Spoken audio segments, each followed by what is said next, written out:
all across the floor. Footsteps echo, then no more. Cold hands reach where light won't stay, calling you to come and play. Dancing shadows spinning fast, fear and laughter they will clash. Beat of terror, pulse of night. Darkness sings but feels alive.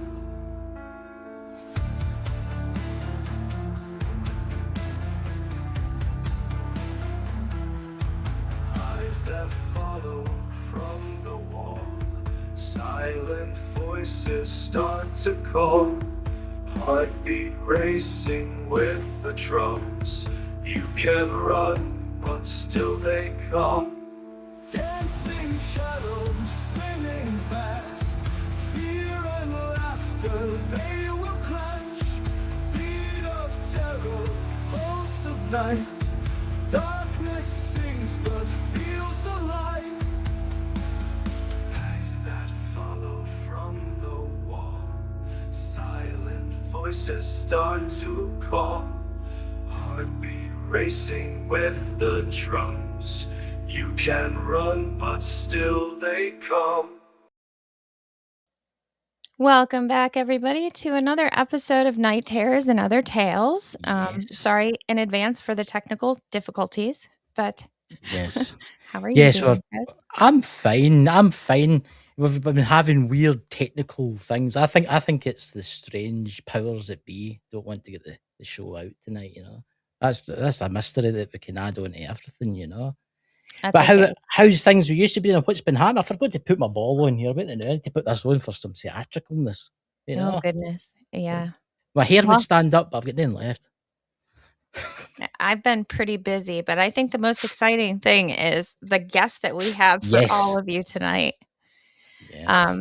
There are very few researchers in the UK, or anywhere for that matter, who have spent a lifetime inside the world of the unexplained while maintaining structure, discipline, and an Mhm. investigative rigor. So, this is tonight's special guest. His name is Stephen Mera, and I'll bring him up here in a second.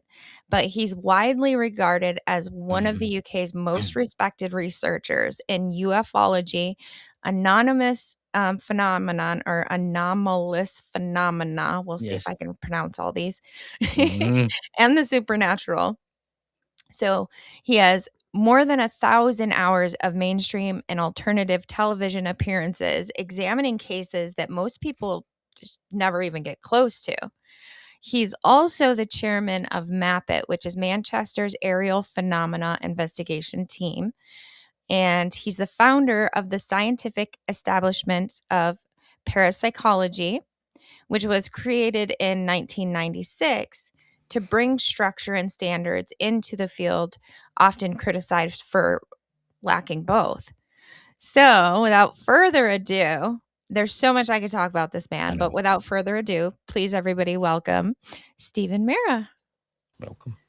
Hi guys. Hello. Hi, thank you for having me on. Oh, it's an absolute honour. It's good I to see you can't both. wait. It Oh, really is. We've been so excited for we this. have been. So, We've thank you been. for joining us. Yes, No, thank you so always much. happy to do this. Yeah, always good to get information out. That's all what we do it for, isn't it? You Yes. know, to get that information out to people. So yeah, thank you for having me on. It was a pleasure. Yes, it's. Absolutely. I've been really looking forward to this because obviously, I've been watching a lot of your stuff on the old TV All and right. YouTube and stuff like. I've been doing my research and stuff like that. But honestly, I mean, can I ask you something? How did you get into this? That's something that I did want to ask you. How did you get into this? The subject. Yes. Okay, so well, if you had asked me about that about maybe 10, 12 years ago, I would Yeah. have basically said that I grew up with my father being interested in the subject, Yeah. and he had a lot of books.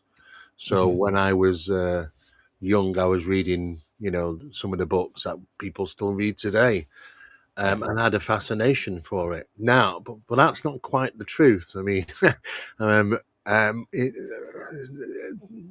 was 12 years ago until I changed and thought do you know what? I'm going to have to speak up a little bit. I'm an experiencer. Yeah. I've been an experiencer since I've been 7 years of age.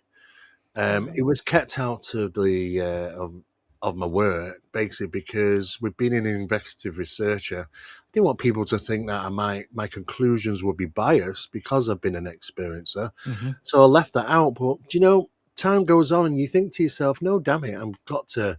I can't. It's not right for me to be talking to people which are having experiences very similar to the ones I've had myself, because I certainly know what they mean when they're talking about these profound and traumatic experiences." And I thought, you know, it didn't sit well with me.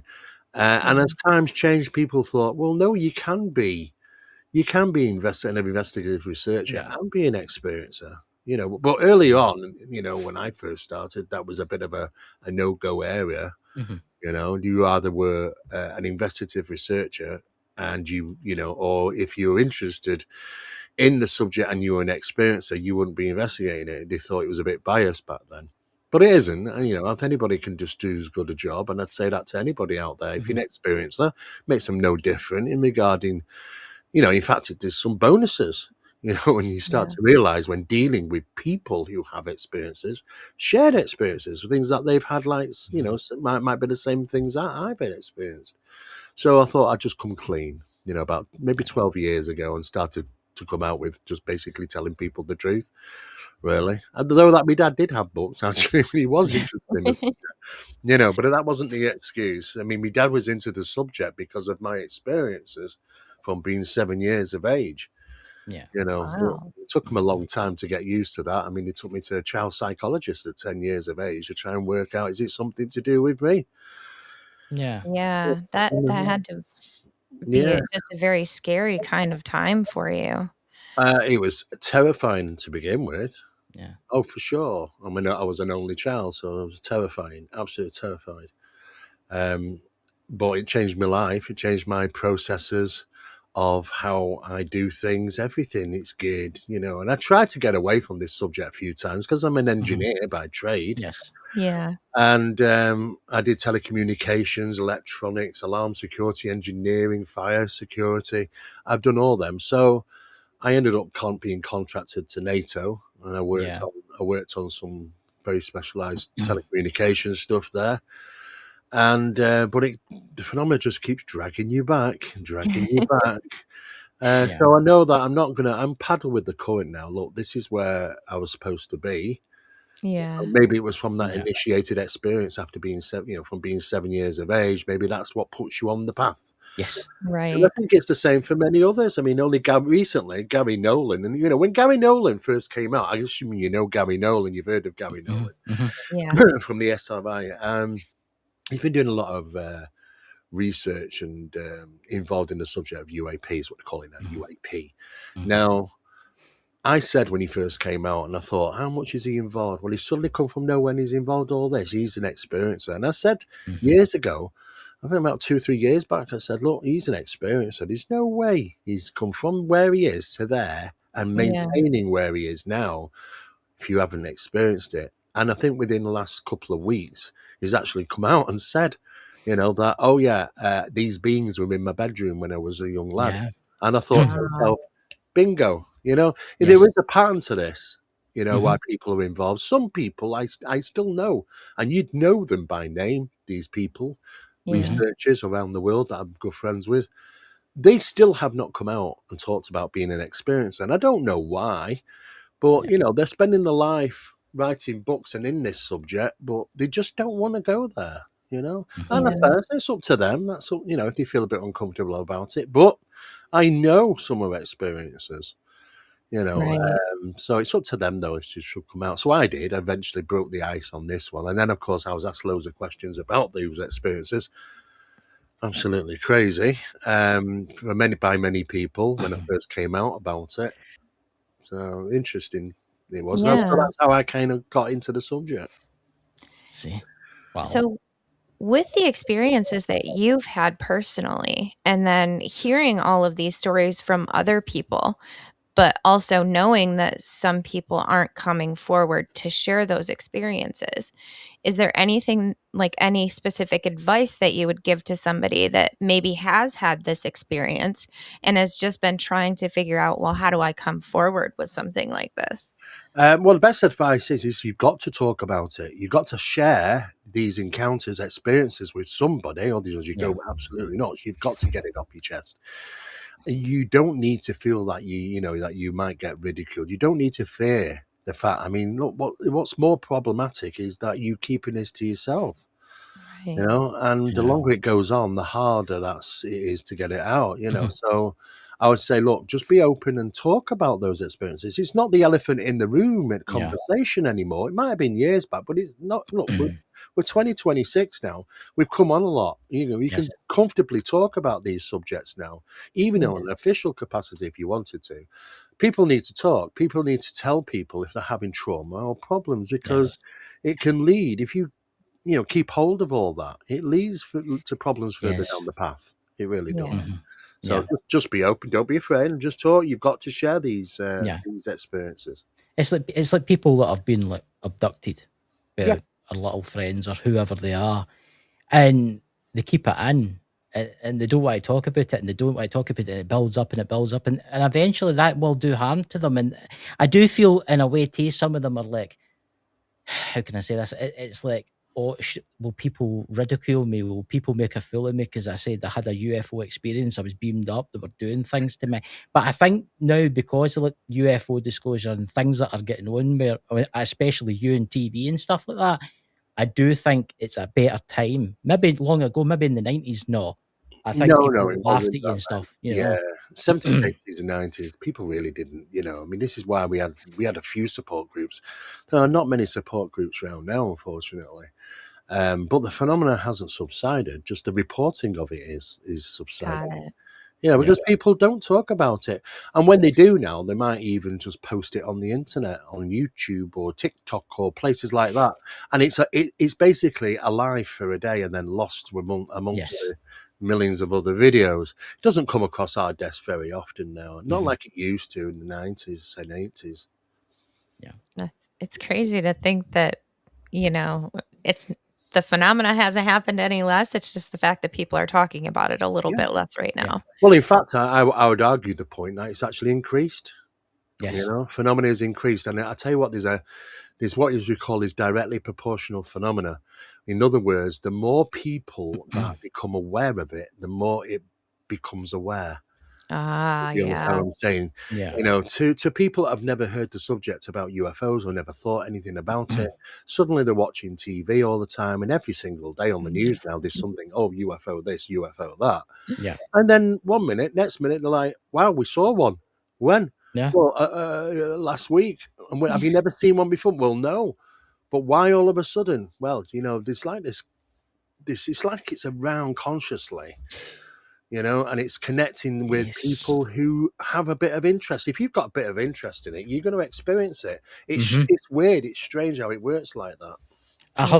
have noticed that, because when I know people that are like, oh, I don't believe in that. I don't believe in that. I said, I'm telling you, look into it, and they start looking into it, and they're like, oh, I seen this cigar shaped UFO. It was weird. It was just floating through the sky. Yeah, this phenomenon is there for everyone. For everyone. It's good and bad in a sense, but Yeah. it's directly associated to the consciousness of observation and belief. Yes. And Yes. if you believe it's possible to experience something and you have the intent to do so, it will meet you halfway, this phenomenon. Right. And Mhm. suddenly you start seeing things and you think, wow, I've never seen anything like that until I got into this or started reading that or doing this.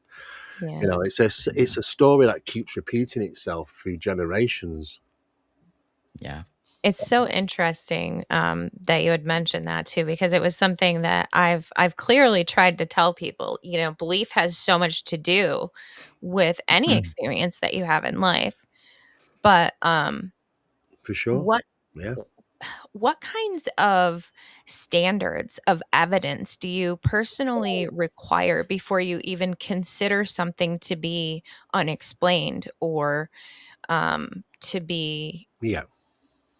you know, Yeah. Acknowledged as something. Yeah. Yeah.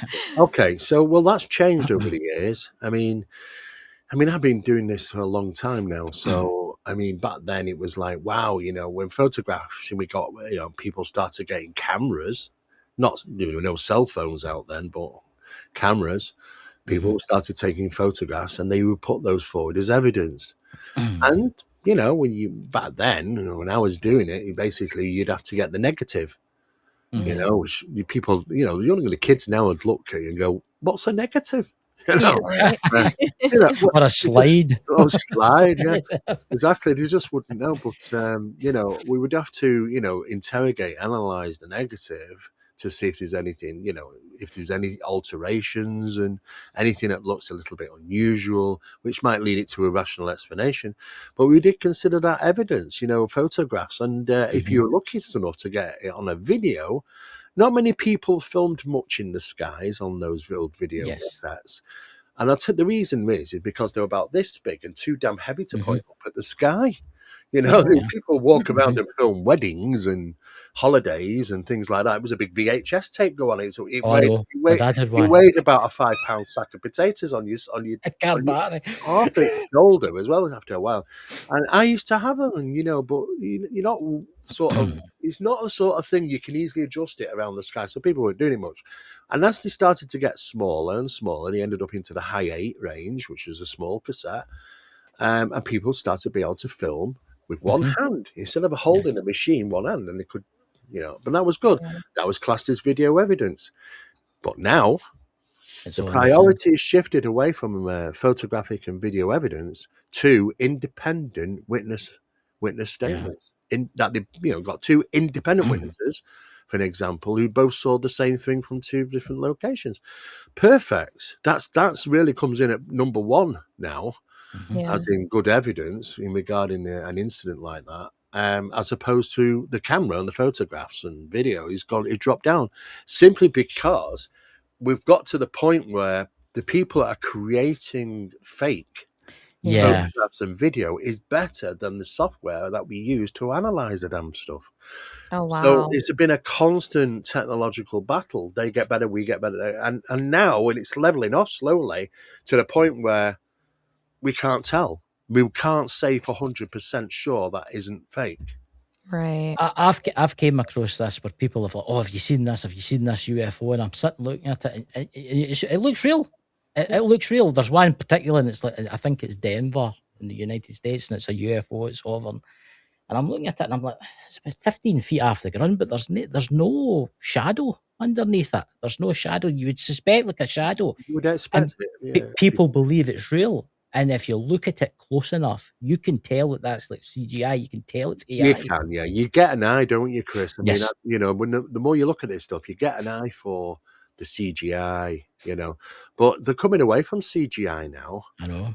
That's the old technology. It was easy to spot, but some of the stuff now, I mean, look, all we got to consider, look, if you go and see a movie about UFOs and stuff, it looks absolutely damn real. I know. If you were to see that unfold in the sky, you wouldn't know the difference. So we've reached a point where photographs and videos are very interesting. Don't get me wrong. It's but it's secondary. It's secondary evidence opposed to your first lot of evidence. So it's just the way time's moving, and now with the introduction of AI now, it's getting better and better and better. That I mean, you've got actors. I saw a scene the other day, completely fake, with Brad Pitt and I seen that. Tom Cruise battering the hell out of each other. and I thought, oh my God, it's a new movie. No, it was fake. And you know what? You could put that in front of anybody, you wouldn't know. Yeah. Right. You can't tell. So that's how fast things have changed over the years. It was a little bit more stricter years ago. It was a bit more fun. I mean, your investigation stuff in 1983 was like a big tape recorder. Yeah. You press play on a little microphone you plugged into, Yeah. You had a pair of binoculars, a pad, a pen, a compass. I mean, you didn't really have any. You didn't even have an EMF meter because it was only in industrial stuff. Yeah. The Look, big Geiger counter. The Geiger looking for radiation. yeah, they had the big yellow Geiger counter, Aye. to whack it a few times. But that was it. But look at the stuff we got now. I mean, your cell phone can Yeah. pretty much That's manage it. that's a thing I'm going to ask you, right? Now, I've had this experience with like UFOs and that, and I've heard other people having this. Do you think that there's maybe something built into phones, or what is it the UFOs are actually doing to like phones? Because you'll be standing there and be like, "Oh, look at that big UFO there," but then you look through the camera of the phone, I and there's know I've had nothing. that myself. Yeah.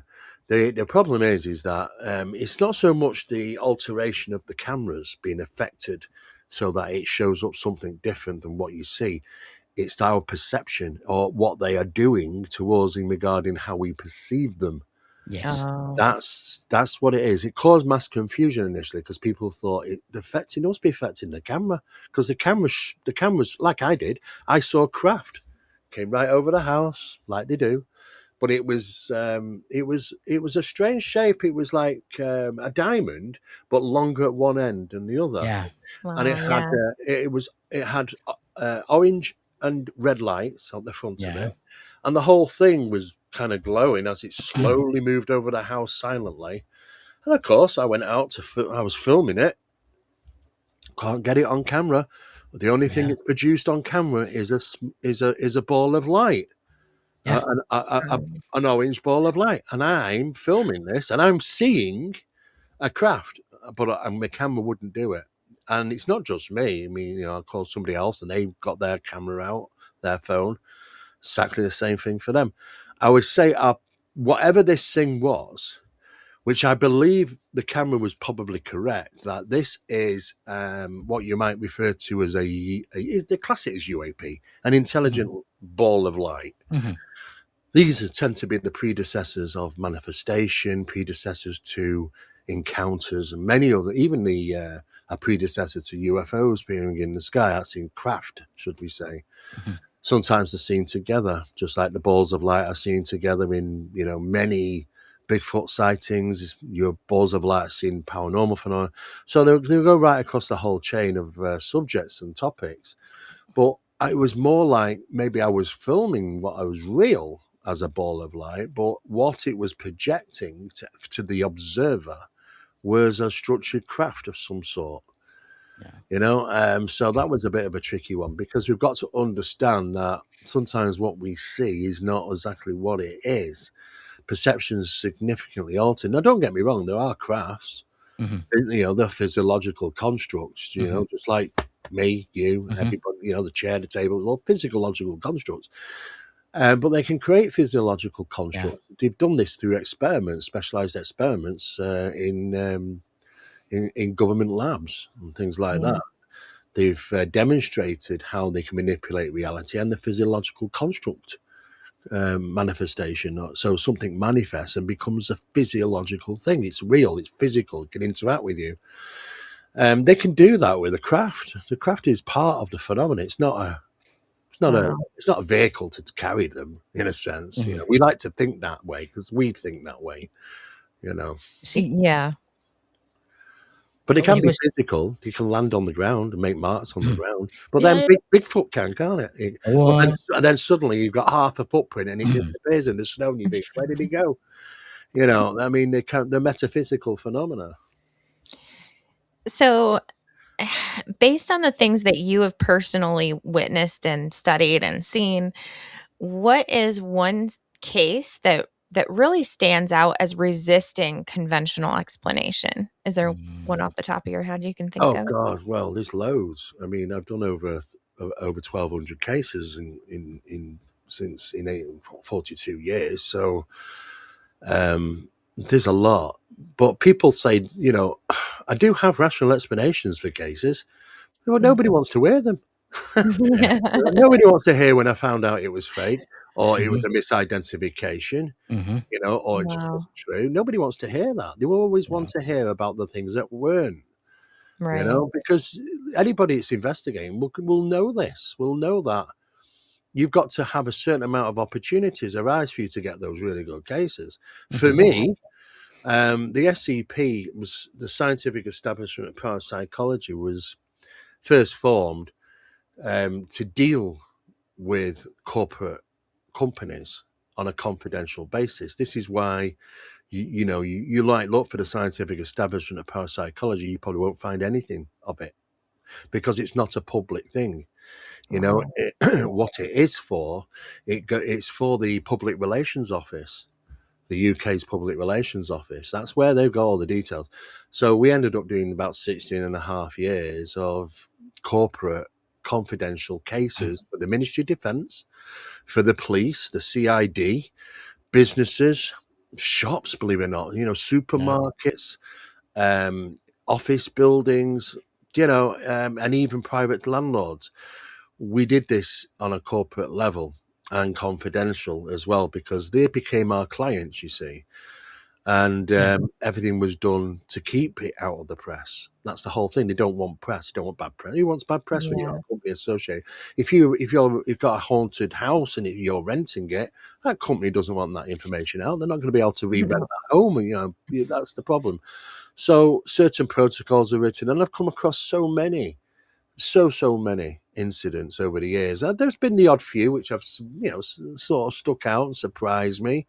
The Rochdale poltergeist case, simply because it thumped me in the back and took me across the room. I was on top of a damn dressing table. But it was being an engineer. I also knew that I did have a physical thump in the back, but I also had a quite an acute electric shock, and it was that seemed to repel me. Not the physical. I'm a big guy. It's going to take. What's it going to take to knock me, 4 foot across on top of a dressing table? Probably more than a thump to the back. You know what I mean? But I did get a thump to the back. But it was like a combination of that and an electric shock at the same time.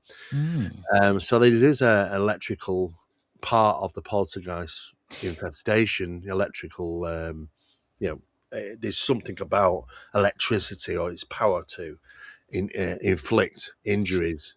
I've always wondered about the poltergeist cases because they'll begin, right, and then like 6 months later it just stops, and that's it. Never happens again. Yeah. And do you think there is something to do with like younger people, especially like young girls and stuff like that? Because there's been a lot of cases with younger women. Well, yeah, there has. I mean, most lie. I would say about maybe 80% of them have associations with Focus or the Catalyst, if you want to call it that. And they tend to be more female than male, but it does happen to male as well. But they tend to be in the adolescent age. And years ago, the SPR, the Society of Psychical Research, and the Journal of Scientific Study came out, Exploration, and said it's written in stone that it's associated with these children, and it's unspent energies that you're using, a form of PK. They might be not aware of it. They're responsible. And they had everybody believe this for years, an absolute load of rubbish. Wow.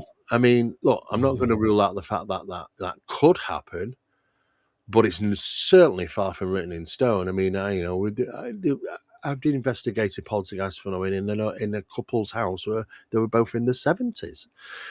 I've investigated incidents of poltergeist phenomena in a house where there's nobody living. Wow. Yeah. So, that kind of. so there's no rule book with this. They like to think it was, but they were wrong. So they hate me. They hate it when I pull that out really and say, but it's true. We've got to move on. We can't be static. We've got to advance the subject, and we've got to be honest and say, look, when it comes to poltergeist phenomena, we need to reassess. We need to go right back to the beginning. So that's what we did. We did studies in poltergeist phenomena and paranormal mechanics associated to it. It was really interesting that people didn't do certain stuff. I mean, for instance, items that moved. That was over there, but now it's moved or it's been moved. You know what? Well, yeah, that can happen in poltergeist phenomena. I mean, object manipulation is probably the most significant of all incidents in poltergeist, because you've got arranging, you've got stacking, you've got the apports, you've got movement, you've got things that turn up but don't belong. You've got all sorts of different things. There's a lot of stuff in there. the one that I've always been interested with poltergeist cases, and I maybe no poltergeist cases, also like spiritual cases, is where things will disappear. Things will just disappear. Yeah. Like car keys, house keys, Well, it's small things. always something that's important to you. And then when the house is getting renovated, maybe like a couple of years down the road, and they pull a wall apart, there's a big pile of things. Yeah, that's How right. did they get there? Well, they're apported there. Yeah. That's their lovely little thing they do. Yeah. You know, this is how resourceful they are, because they don't have to take them far. All you got to do is go 2 foot to the wall or 3 foot Go. below you under the floorboards. You know, it happens. But I do believe that on some cases that some of these apports are duplicated. You know, it's a Yeah. duplicated item. And the item that's left in the home is not the item that left initially. You know, it's been found as an apport, and you might consider no different than the actual original item, except under the microscope, of course. However, what that I believe does, it allows a quantum anchoring to take place for the phenomena to deliver the disturbances to the home. Because, you know, we've got this thinking that, well, how many cases are there? You know, well, let's say, oh, well, there's 100 cases in the UK. There isn't, but Yeah. let's say that there was 100 well-known cases in the UK. We would likely believe some years back that, oh, well, that must be like there's 100 different poltergeists then. No. Nobody ever gave it any thought that we're dealing with a multitasking force. It's supposed to be one. You know, It might just be one. it's, well, I mean, it's certainly explained that you getting objects that don't belong to you. Yeah. Especially if it's, I mean, this could be global, because people are saying, look, why do I keep getting coins on the Spanish? You know, and it could even bridge time, because people have said, I've got these really old coins, and when they've been asked and looked at, they're like, as if they'll only look like a year or two old. Yes. They don't look like, you know, so you think, was it just plucked from outside a house, you know, in the 1500s, and then just drop put down in 2021 somewhere else? And this is why people tend to get like, well, I've only got Spanish coins. Well, is there something going on in Spain?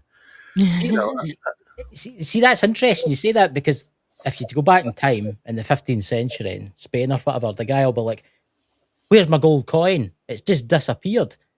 But then if you jump forth into the year 2020, like 7 or 6, right? Yeah. And you're standing there and there's a gold coin appeared. And you're like, oh, where's this come from? Exactly. Yeah. And that's a problem that, I mean, really look at it. It looks more like it's a multitasking collective force, which is international, you know, and it seems to be, it might be breaching time and space as well as vast distance. You know, because we can't just consider, well, there's all these different poltergeists. Then the evidence would seem that it's more of a multitasking. So we put it to the test by removing the apports, because if they're acting as a quantum anchor, in other words, you're blindfolded, but you know that you've got to deliver something somewhere. Well, what do you do? Well, imagine if you left a bell in a location and you knew then, I know where to go now. Well, that's like, you know, it's like the apport's acting as a quantum anchor. It knows where to deliver phenomena to, because it's placed something in the environment, purposeful. You know, now it doesn't just happen in poltergeist phenomena, right? People like to think it does, but if you want to get into, I mean, people won't talk about this very often, but demonic possession. Aye. Right now, in the cases of real demonic possession, because there's a lot of Hollywood stuff going on, Right. but in cases of real demonic possession that you don't get to hear much about, on a lot of occasions, when they're trying to rid the patient or the victim, if you want to call it that, of this intelligence, sometimes they'll vomit up small items. Yeah. Wow, really? And as my good friend Nathaniel Gillis would say, they're trying to desperately anchor themselves into the environment, because the priest is trying the best to get rid of it, and it's desperately trying to claw itself to the environment. And it, you know, it's throwing these things out, you know, regurgitating these items out of nowhere. And they're physical things to anchor itself to the environment. It's the same kind of practice. Really. I've heard about that. I watch a lot of stuff. I have actually. I'll look into a lot of things about like demonic possessions, because I find it quite an interesting subject. And I've heard about how people have threw up, and when they threw up, they've threw up a thimble, Yeah. and somebody's There- like, there you go. a thimble, Yeah. and then or a coin, and they're like, how Coins. is this possible? How is this possible? Well, it's it's referring. How to explain it is that the demonic phenomena also utilizes the poltergeist activity, the poltergeist stuff it can do, the mechanics of a poltergeist, the apportation of it. You know, I mean, so does the alien implant phenomena. I mean, you know, how are the implants getting into the body? There's no scarring. Yeah, well, here's a little clue. In Yorkshire, about 12 years ago, a little boy plays in his bedroom having poltergeist activity. He's, you know, he had Lego stuff in the bedroom and cars and all sorts. Sometimes they just fly across the room and in tremendous speed. They put dints in the plaster. Yeah, I saw the Wow. dints in the plaster. If this toy metal car would have hit him, it could on the temples. It could have killed him. Absolutely. that's You know, crazy. but it's not so much like it wants to cause injury, but it wants to cause that you think it would, because that creates a huge amount of stress and vexation. And these are parasitic, you know, they like to feed from all that fear feeders. Yeah. But on one particular occasion, he reported that one of the Lego bricks hit him. It hit him on his face here, and he had a red mark, and he was crying and stuff. You know, so but not often. Most of them were projectiles like bullets flying. I think it has also happened in in Enfield. I think people reported a Lego brick hitting him. Was it no the what was his name? The guy. Was it Claire? I can't remember now. What's the main? Who was the main guy in? What was it? The one that recorded everything. He got hit with a Lego brick. Did he know? Yeah, I thought his forehead. Was it Mayfield? I think so. Yeah, I think it was him. and I thought nothing of that. I didn't even connect it at the time, but it hit you on the side of the face, and just now and again you get one of a high velocity object, an HVO, just across the room, and you know, and he'd be crying, he'd be upset, there'd be little marks and stuff. Anyway, he started reporting a pain in his leg, and he didn't know what was wrong with him. They asked, "Did something hit you?" Yeah. And he said, "No, you know, it's just I don't know what it is." And he didn't subside. He left it for a few days. It didn't subside. It's still causing him an issue. So he was, about a week later, he's taken to the doctors. The doctor says, "Well, I've examined. There was a little bit of a red mark on the leg, but he said nothing hit him. But you could clearly see there was some pigment, you know, of redness to a small area of skin, maybe about an inch wide." Yeah. So he had to go to the hospital for a scan. Yeah. And this is what bewildered the doctors, because inside his leg was a small Lego piece. Oh, wow. And he had to have a minor operation. Oh, I shouldn't say his name. He had to have he had to have an operation, a minor operation. Mind you, we're talking 12 years ago now, to have it removed. So yes, he would have had a scar from that to have it removed. But what they couldn't find is how the hell there was no entry point. There was no cuts. There was no scarring. And they couldn't understand how that Lego piece had got in there. And he didn't really get into talking much about it more than that, because it was just one of the talks that maybe the doctors talked between themselves as, "Hey, have you heard this one? You know, this is a bit of a weird one." And it was extracted, and it was extracted and put in a bag and everything. And I've got a photograph, I've got a picture of it. And yeah, it was in his leg. The thing is, how did it get in his leg? Well, I assume it apported into his leg. So does that mean that when we're dealing with these so-called beings and alien implants, and we're not sure how they get in, is it the same use of the poltergeist mechanics?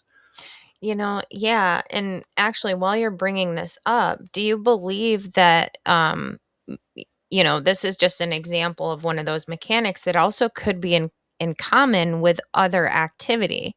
So would you believe that UFO encounters, poltergeist activity, and maybe even alien abductions share any kind of common So root? much, absolutely so much. I mean, if you just break it down, you've got some. It's not. I'm not going to say it's demonic. I'm not going to say that, but I'm saying that what the demonic uses in regards to manipulation and the mechanics of phenomena that the UFO phenomena utilizes that very same pot. Also, you know, it's right across the board in poltergeist phenomena as well, and the ufological things. There's so much. I mean, you know, just look at paralysis for an example. Yeah. You know, I mean, you know, there's a shadow being, an apparition in your bedroom. You've got paralysis. You end up having this encounter. It's no difference, because what happens is that when we go to sleep at night, when we're properly asleep, I mean, we spend about 8 hours in bed just to try and get about 20 minutes REM. Because we're in and out all night long of sleep, in, out, in, out. If you set up a video recorder and watch yourself, it's crazy, because you've got to consider when you're asleep, you don't move, right? You only move when you're hypnopompic or hypnagogic and you're coming into sleep, Yeah. you're going out of sleep. Most of the night, you're moving around. If you fast forward it, it's funny, you're moving around. Yeah, I know. I wear the Apple Watch and it Yeah. shows you what you're doing. Oh, yeah. You spend most of your time, but just now and again, through the night, you're going to grab a minute here and a minute there. You know, that's all your body needs, you know. About 20 minutes of REM to just to, it's not for muscle relaxation neither. We don't really know, but it's something to do with the brain, really. But what's interesting is that that mechanism of REM when we are asleep causes two things. It's called input blockade and output blockade. The input blockade means that you can't hear anything. Your ears get turned off. Yeah. Wow. Right? So it doesn't mean if a brass band walks past you won't hear it. You will not hear it in REM. And the same for the way of output blockade, which means that you can't move, you're paralyzed. Yes. So you lost your hearing and you can't move. That's can't what the body does. You can't do nothing. Now, the thing is that people said, oh, no, that's rubbish, because I remember me lashing out at the wife like one night in a dream. I said, yeah, but you were hypnopompic or hypnagogic. You were just coming out of your dream. You took your dream with you and you relayed it in a physical manner. That's hypnopompic or hypnagogic states. You're not in REM, because I guarantee you cannot move. You cannot hear. The thing is, though, those little two switches are in here. Well, isn't it great that the phenomena can come along and just go boop, boop, boop, and switch the switches? Yep.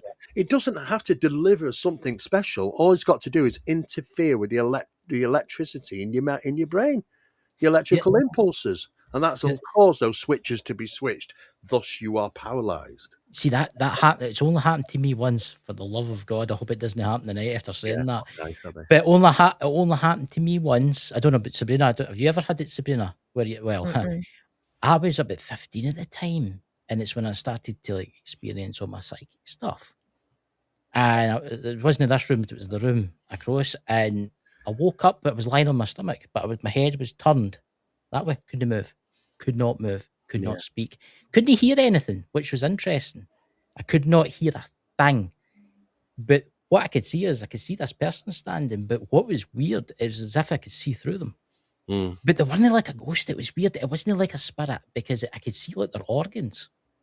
Oh, that's a strange one. Yeah. And I could see it was as if they were made of glass. Yeah. And you could see their veins and you could see everything.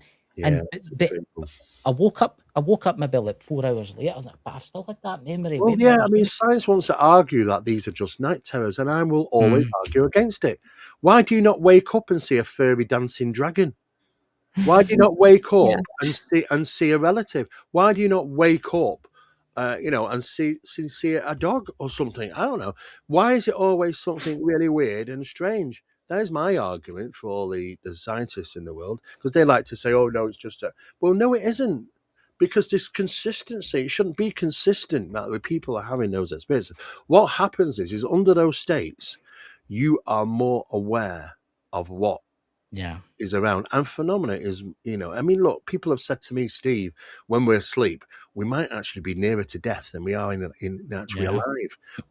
We might be edging death nearly every single night. Yeah. We become acquainted with it, because that world is open to us. But not open to us in our conscious normal state. It is pretty strange, and sometimes people have been adversely affected by phenomenon. Thinking that it was initially just something that they saw during a paralysis, but then it's substantiated in the environment, and sometimes they're physically attacked. You know, it's actually one particular photograph. It's actually two. Actually, I did send some photos over to you guys, and I've got photograph number 8 and 9, which you can have a look at here. But what it basically is this was an investigation I was involved in Leicester, and the people there were being physically attacked by phenomenon, and it was happening not just at night, but it was also happening during the day. And but I got time to get involved in this. There was not only incendiary effects, things bursting into flames around the house, but openly you could hear conversations from nobody being there. It was crazy. But the phenomenon, what it did is that it actually it left a mark on this particular gentleman, and it was a large handprint mark on him. Now, what was very interesting is that the marking was subdermal, not dermal. The difference is that it comes from inside out. The mark, it's underneath the skin and razors, yeah, Right. and that's different.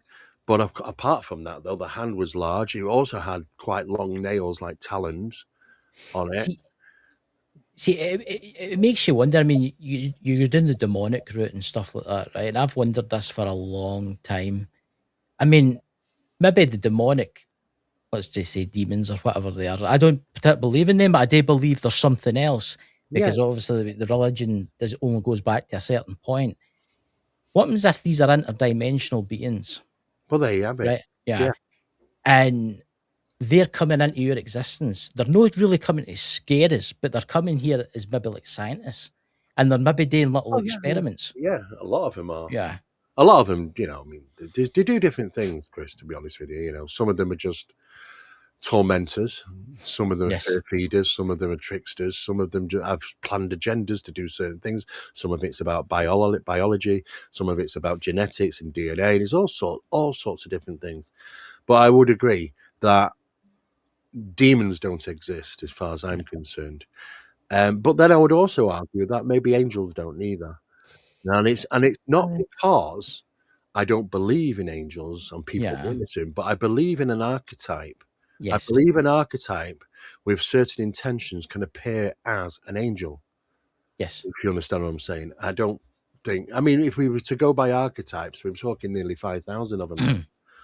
Can't. It's just not feasible, I do think there are good beings in the universe, right? And angels, we just call them angels because of the Bible. Because if the Bible didn't exist, we wouldn't call them angels. We call them angels. Because the phenomena predates. Look, angels weren't on the scene until the Ezekiel days. Yeah. Okay. Yeah. But the phenomena predates that. So when did the demons the phenomena predates them. Yeah. Predates Satan.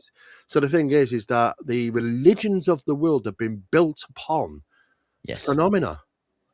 They've been built upon interaction with phenomena, and they've called it this, they've called it that. I mean, they're not all called angels. In our language, in our world, we say angels. In other countries, it wouldn't. It's I mean, if we were if you took anybody from the Middle East, right, and they look up into the sky and they see these balls of light, which are referred to as UAP, they'd run away in panic because they would call them jinn, because jinn are smokeless. It's smokeless fire. And that's exactly how they see it. These balls of light, plasma, is smokeless fire. It's the same color as fire. But it's smokeless. This is the same things we're seeing in the skies all over the world. To the Middle East, it's the jinn. To us, the UAP. So for this kind of phenomenon that occurs, is it reacting to us or are we reacting to it? Oh, that's a good question. Both. Yeah, because we can be targeted by phenomenon. Various different type of phenomena.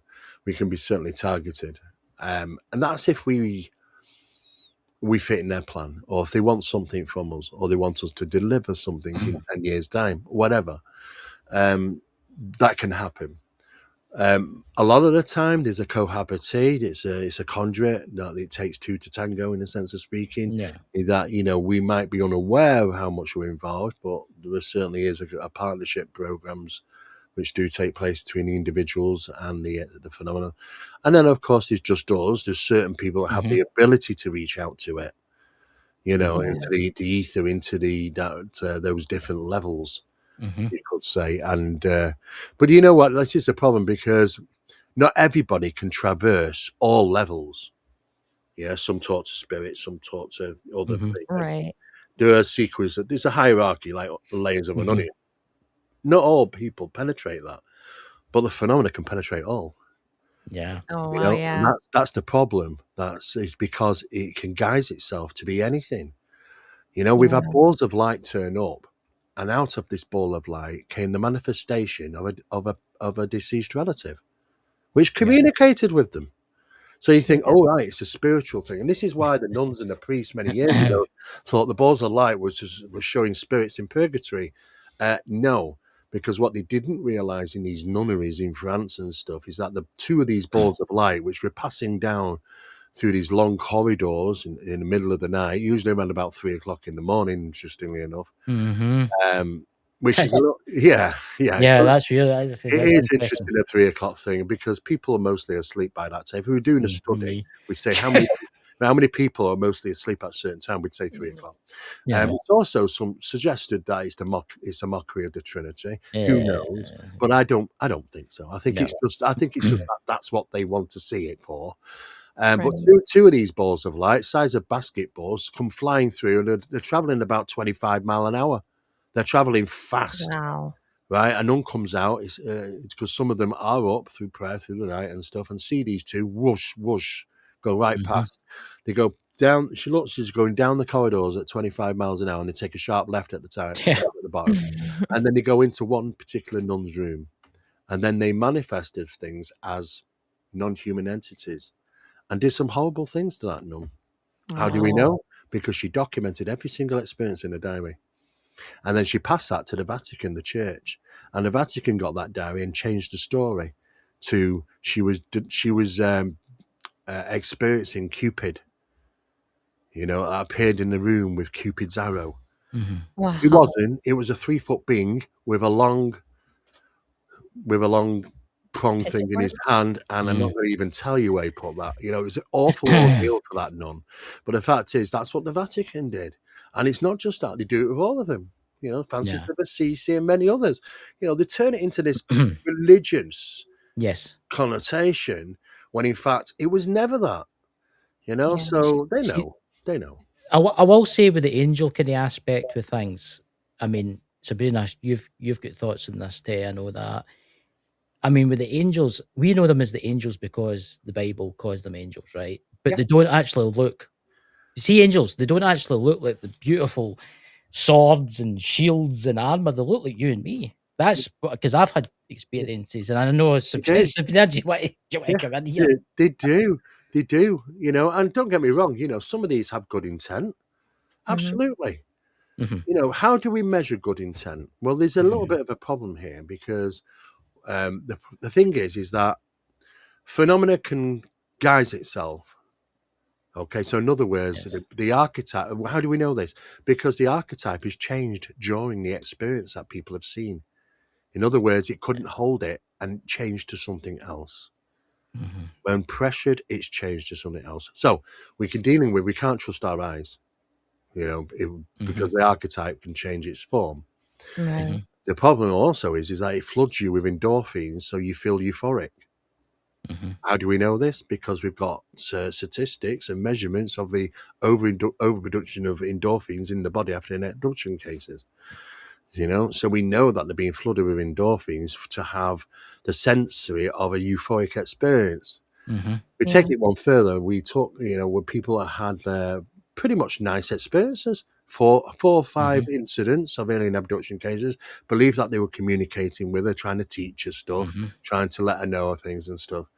She really wanted to know a little bit more about, because she felt she couldn't remember certain aspects of what they were trying to teach her. Yeah. She went for hypnosis. On under hypnotic regression, the aspect of what she was trying to remember became a nightmare, because not only the item, that part of that area that she couldn't remember, everything else was false. It was a memory that had been placed inside, a false memory. Yes. And she remembered being upside down on a slab, basically, which tilts up, horrible things happening to her, tremendous pain, and zero emotion from them. And she screamed out for Jesus and God, and nothing happened. And that's what she remembered. And then she woke up from the hypnosis, recalling all that. So this is why I turn around to people saying, look, don't go for hypnotic regression. We don't remember for a reason. Right. And there are two reasons for this. That A, the brain itself is so traumatized that it's got rid of the information. It happens to car crash victims and stuff. Or secondly, they've done it so that you don't recall, because they don't want you to recall this stuff and the little details of things they're using and what is that and that, you know, they don't want that information out. So it's not about us. They're not doing it because, oh well, you know, we're really concerned that you might have found this an ordeal and we don't want you to go through that. No, they don't. They don't give a damn about that, really. I mean, look, the Intruders Foundation, the Intruders, the movie and the book, and the, you know, the miniseries that they did. I talked to one of the leading abductees there, and they said to her, "Oh, you know, you might feel a little bit of discomfort." She nearly lost her eye. They nearly burnt her eye out. You know, and can you imagine the pain of being awake and experiencing that, and not being able to move, but you can experience everything? It's that biggest nightmare, isn't it? It's like going to hospital for an operation, and you wake up, you can't move, you can't tell them, but you can feel everything. You know, that is that horrible scenario that this person went through. And yet they turned around and said, "Oh, we apologize if there's a little bit of discomfort." I thought, "Oh my God, really?" You know, so this does happen to me, but there are euphoric experiences, but how can we trust them? There are terrible experiences that people say, "Oh, it was a kind of demonic thing," but how can we trust that? Yeah. Right. You know, it plays with our minds. And this is why Jacques Vallée said many years ago that, you know, the phenomenon is delivering absurdity on purpose. We are at war. It's a psychological war we're in with this phenomenon. Yeah. Because it's doing this to us. Yeah. You know? So, I mean, with all of those experiences of fear, because I know like a lot of the times phenomenal happen around people who are really anxious or depressed, or they have some kind of psychological condition where now we would define that as them having a lower energetic frequency. Yeah. So, what kind of role does all of this fear and that energetic frequency play on even some of the UFO phenomena? Well, yeah, because I mean, you have, you know, there's fear feeding or fear parasitics, parasites. It's across the whole board in this phenomena, including the UFO stuff, especially pursued by, you know, I was only talking last week, and people are being pursued at the moment. They're being hunted down at night in Brazil by the balls of light. Yeah, I've heard about Yeah. that. So you might ask the question, well, what happens when it catches up to you? You do not want to know. You do not. It's not stuff you'd mention on YouTube. Honestly, this stuff is going on over there. Is absolutely terrible. Why is it going on in Brazil? Because it's the biggest country on the planet that does 24/7 ritualistic practice. Yes. Oh, I didn't know that. Oh my Yeah. Really? Oh, it's like the capital. And why? You got these phenomena. Actually, look, my colleague told me, Nathaniel said that they had some guy over there doing a UFO. He was at a UFO conference, and he claimed he was a Palladian ambassador. Oh, got it. I'm going to say about that, right? I've got my thing about right. I'm going to say the Galactic Federation of Light, right? I've met loads of mediums. Do you know where that came from? The Galactic Federation. Where did it come from? It came from Lab 9, which was experiments done by Dr. Puderich. Dr. Puderich was conducting specialized experiments of ritualistic practice in communications with non-human intelligence to gather data to be obtained gifting and results and knowledge, that's the ultimate thing. You know, this is where geniism comes from. Because genius is geniism. It comes from genie. It comes from the jinn. Yeah, the jinn would provide knowledge to you, whispers, downloads. that sort of Yeah. thing. You get great knowledge by being a practitioner, you know, hence you become a genius, you Right. know. But it's hidden in plain sight, all this stuff. But it's been going on for a long time. And Lab 9 even had one of the members, get this, Gene Roddenberry. Oh. Now, what did Gene Roddenberry do? The Galactic Federation, yeah, in Star Trek. Where do you Yes. think he got the idea from? He was sat Aye. at the table, around the tables with them See, during the experiment. Wow. I've met mediums, other mediums, right? And they're like, oh yes, I communicate with the great galactic federation of light. But every single one of these mediums that I have met that do this, they've all got a different story. Every one of them. Every one of them's some of them are here to help us, but some of them can't touch us. Some of them are coming to save us on, give us medi beds and technology and they live I in the know. moon. Yeah. And it just keeps going on and on and on. I do think, and I'm going to be honest with you, some of the information that's out there with the Galactic Federation, I don't think they exist. I don't think the Galactic Federation exists. That's why the To be story honest with keeps you. changing. It keeps changing, Chris, because, and it's not because they're making up lies. These things telling them this. Yes. Yeah. You know, I mean, we did a study some years ago about spirit guides, right? And we brought in, we did a survey. We put the information out regarding spirit guides, okay? And then what we did is we decided to look through what they were told us about spirit guides, and knowing what we know, we decided to select some, because not all spirit guides, I believe, are what they say they are. So knowing how we pursue and how we know this stuff, so we looked at the details of these people and said, okay, let's pick this person, this person, this. So we got 10 of them, hand selected by us. And then we went through the process of talking with them and asking them about, well, who is your spirit guide? What's the name? Where did they come from? Where did they live? That sort of thing. Because they claim that they were once human and living on the planet like a spirit. So we got all 10 of these people. I said, look, press them. Ask them, press them. And they got told, well, I already know. They've told us that. Well, a lot of them have already gone through that process. Told us that he worked in this university 35 years ago. This is his name. He lived there. All these other stories as well. Some of them had perished in a car accidents and stuff like that. So we ran a very thorough analysis across all. Not one of these people existed. Not one. Not one of these ones that we'd selected out, the hand-selected ones of the 10. We do all other ones where we thought, no, that might actually be somebody. You know what I mean? Yeah. But some of them are not. Some of them are not telling the truth. So what we asked them to do when we would provide the data back to them, all these 10, and said, look, here's your information as to what you've told us, doesn't exist. This guy, he never worked at the university. His hospital, there's university records. There was a nurse, he said it was a nurse that worked at this particular hospital. No records. So they're not telling the truth. Yeah. They don't want to let you know. So in other words, they're being quite covert about it. Oh yeah. Right? So the thing is, where I asked them to press. Well, what do you think to that? Oh, I don't know. Oh, I said, well, do you not think you should go back and ask them and say to them next time you're in communications with them, why did you lie? Yeah. And you know what? There was a generic response from all of them. What's the chance of that? Not individuals, as thinking individually. A generic response came from all of them. Yeah. Wow. And it was basically on the lines of, do you want to continue asking questions, or do you not want this relationship anymore? You know, and they didn't want to lose that. They didn't want to lose that relationship with them. They'd had them for years. You know. Well, I will say there is tricksters.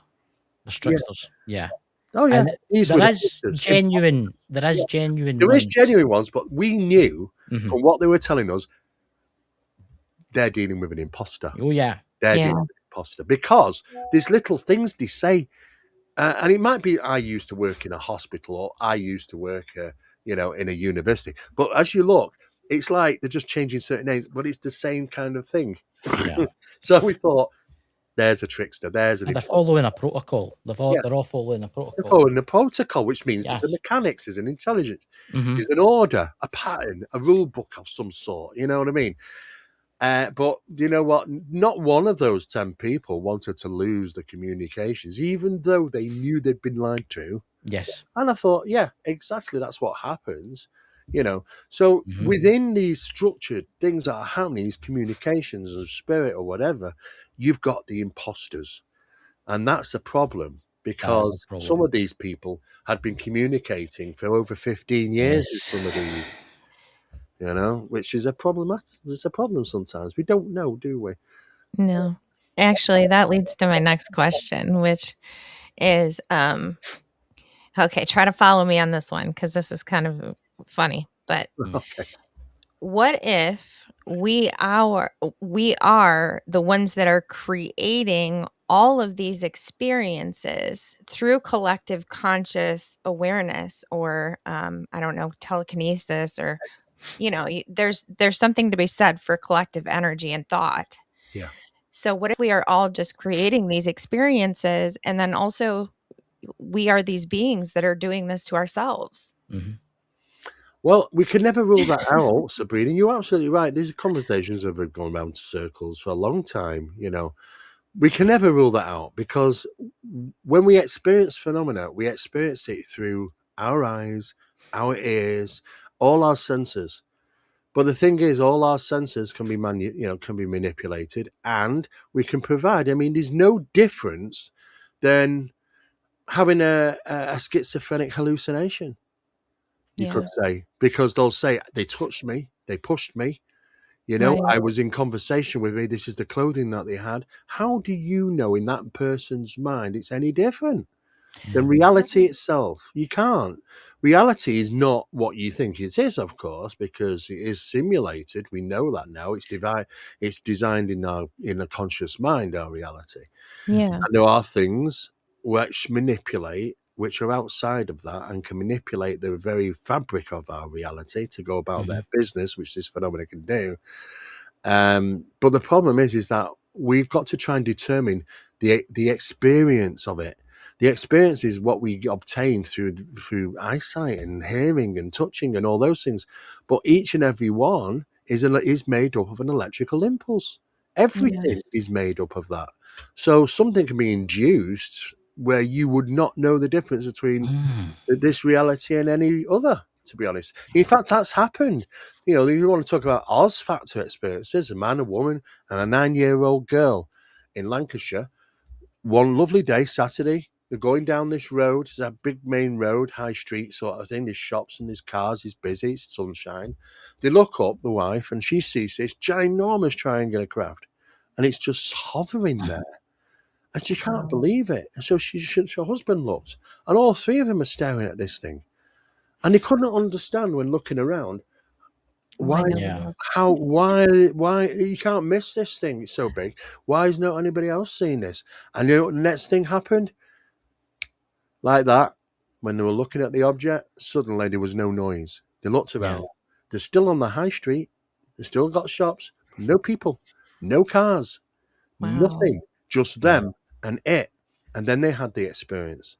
And then they were placed back onto that exactly the See, same spot like that, where with his cars and his busy, his hustle and stuff going on. It's like they were taken out of reality and just gone next door where it's identical sort of sense, Yeah. you know. And that's manipulation of reality. These people have been frozen, you know. Now, People have been just frozen as they're Yeah. and people have seen outside that area being frozen the experience that these people are having. They're frozen. The phenomena. It's 30 foot up in the sky. There's an egg-shaped object with a large black windscreen. There's two entities in there look like grays. looking at One guy was moving around. The entities are looking at him and looking at the other one, thinking, "Why ain't he frozen? What's going on?" But he saw them. See, They were manipulated.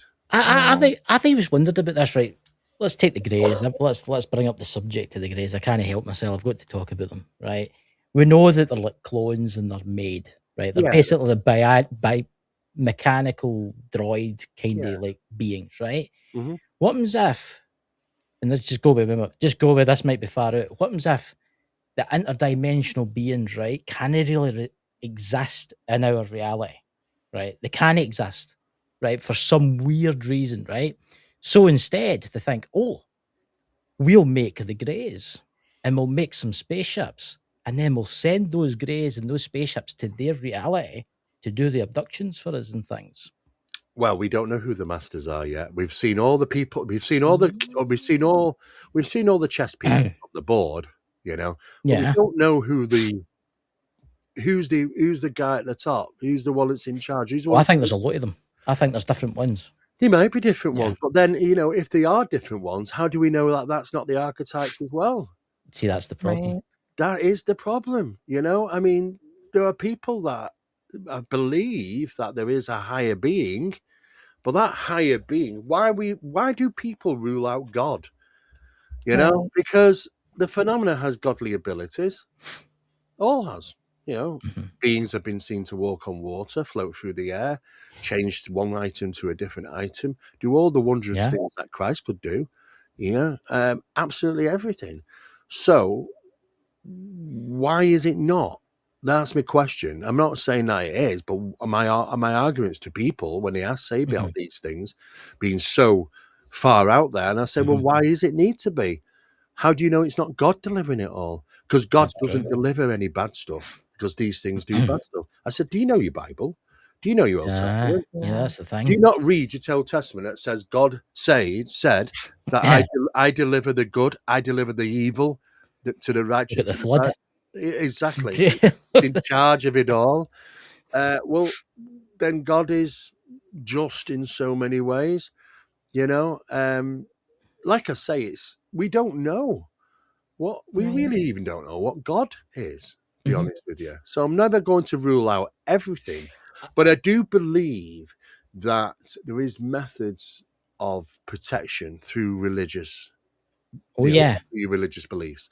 I do believe that, and it does work, So there is definitely something to religion, Christianity, and many others. There's definitely something, and because you know what, you'll get somebody from the Middle East, and they'll argue the point that their God does exactly the same thing as our God does, and can help if you pray to Him and stuff. Yeah. Well, how many gods are there around the world? Well, I mean, if you want to take Oh my India, God. India's got 3 million. Wow. That's crazy.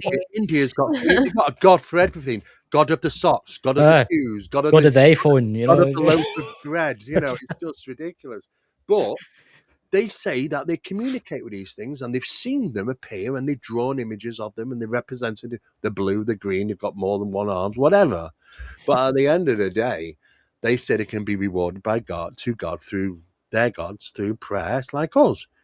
So who is it? What is the source we're all tapping in different languages and cultures? I mean, that's the thing. I've thought about this often, and I'm going to tell you the truth.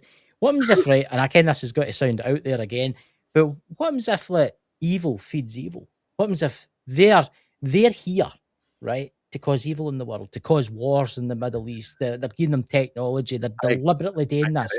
I agree. They're causing wars. They're causing famine. They're causing killing. They're causing people to be like see mad things, and then they're killing people, and the world's going mad, right? But maybe what we're really needing to do is out the whole world. Well, how many people are actually real on the earth? Because that goes back to the simulation theory.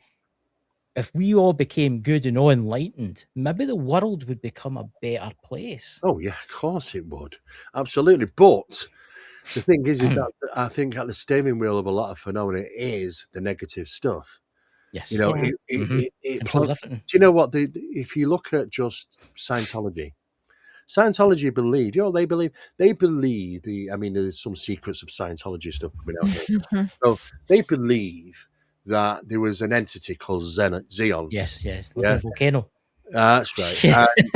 And basically, he cast down billions of non-human intelligences into planet Earth, and they has escaped over time, sometimes down to humanity. What we're doing is drilling and all these sort of different things, and they escape.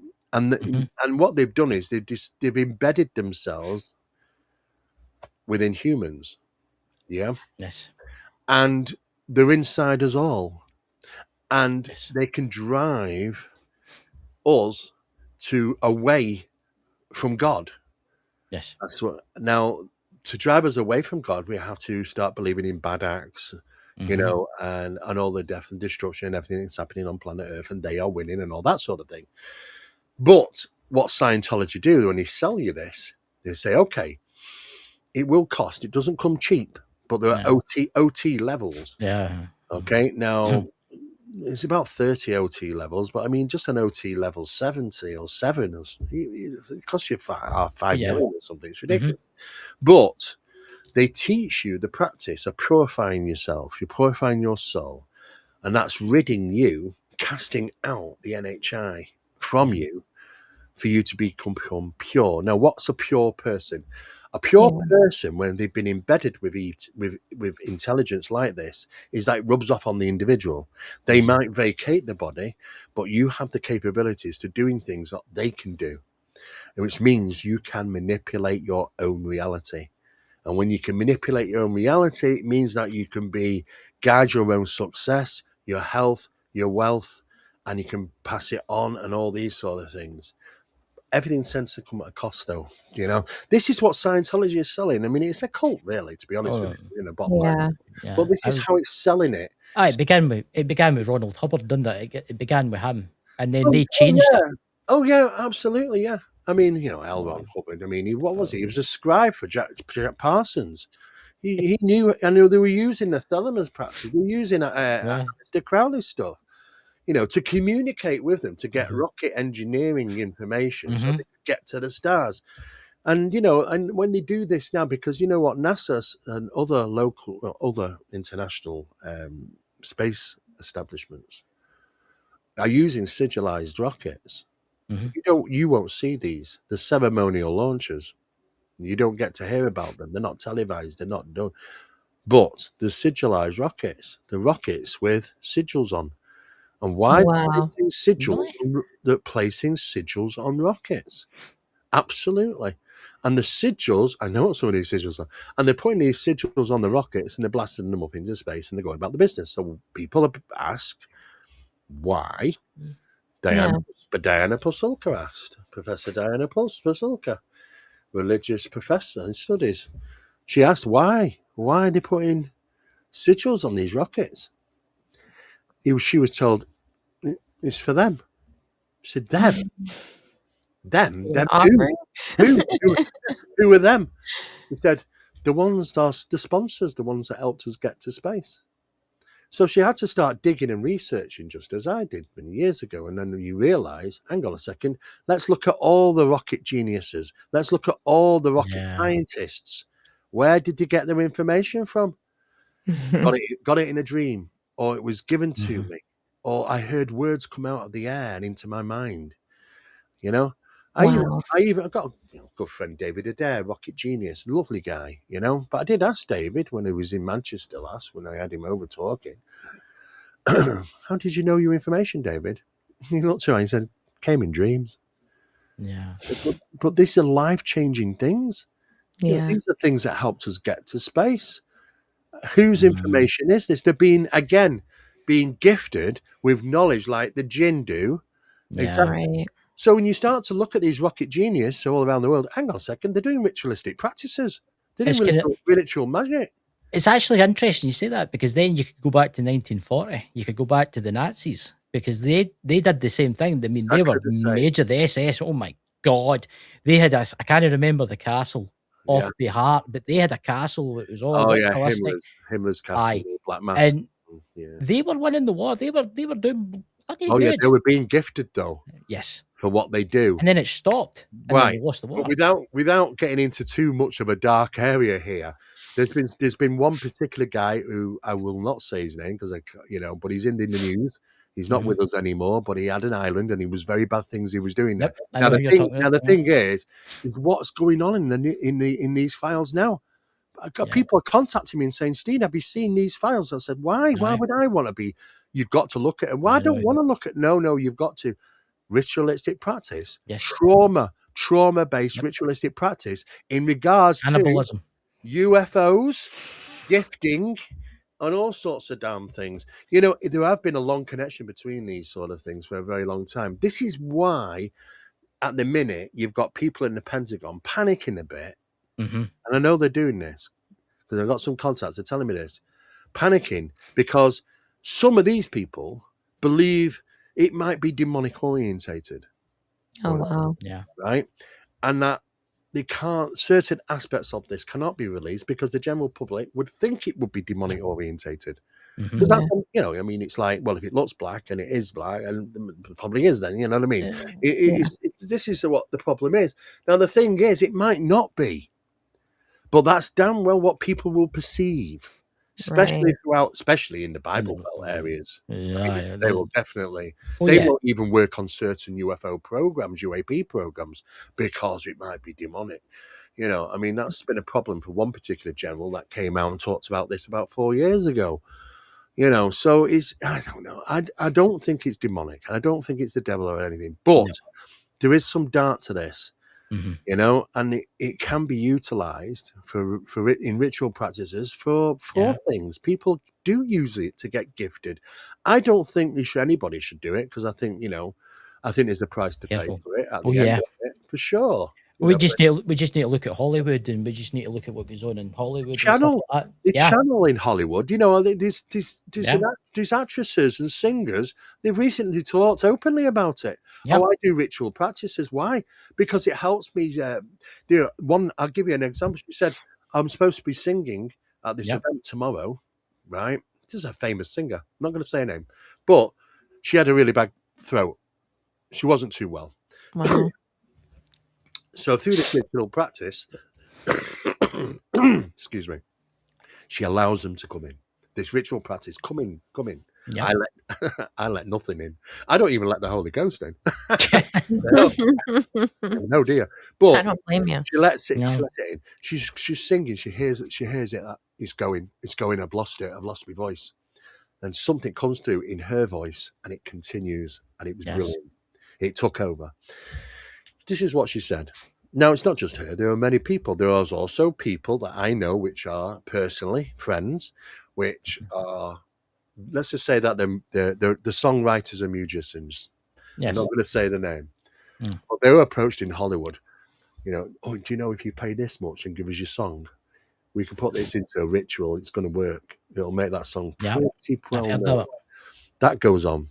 Right, it's been going on for a long time. There was an awards show back in, God, it must have been the late 70s. It was when Shirley MacLaine's great. I mean, you know, I've talked to Shirley MacLaine. Yeah. She's into all the subject, but she's a clever girl, you know.